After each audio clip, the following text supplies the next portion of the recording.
নমস্কার, আমি সঞ্চিতা। আমার দিনকালের নতুন একটি ব্লগে তোমাদের সকলকে স্বাগত। আশা করি সবাই খুব ভালো আছো, সুস্থ আছো।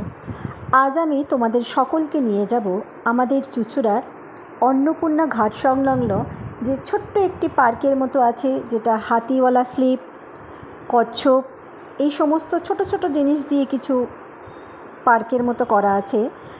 আশেপাশে বেঞ্চও আছে, যেখানে অনেক মানুষ এসে বিকেলের দিকে, সন্ধ্যের দিকে বসে গঙ্গার হাওয়া খান। এই যে তোমাদের একটু ঘুরিয়ে দেখাচ্ছি সেই অংশটা। এই হচ্ছে আমাদের লঞ্চ দেখা যাচ্ছে চুঁচুড়ার ফেরিঘাট সংলগ্ন অঞ্চলে। তো যাই হোক, বিকেলের দিকে গিয়েছিলাম মেয়েকে নিয়ে। আজ 20শে জুন, মানে 20th জুন। তো আজ হচ্ছে ইন্টারন্যাশনাল টেনিস ডে।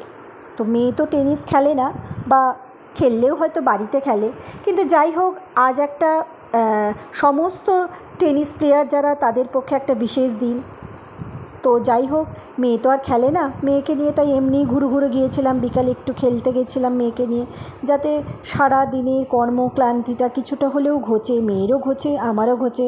আমারও সারাদিন নানান রকমের সংসারের টুকিটাকি কাজ, সেগুলো সেরে ছেলে মেয়েদের পড়াশোনা, সেগুলো থেকে বোর ফিল যাতে না হয়, তাই নিজেদের মাইন্ড ফ্রেশ করতে চলে গেছিলাম গঙ্গার ঘাটে।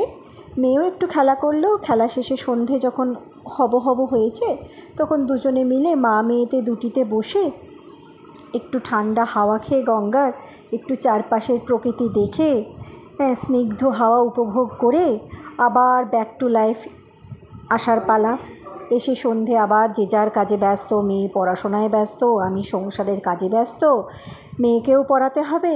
তো যাই হোক, এভাবেই চেষ্টা করি ওকেও একটু বিকেলের দিকে নিয়ে গিয়ে ঘোরানোর, খেলা করানোর, পার্কে নিয়ে গিয়ে। আজ তবে আসি,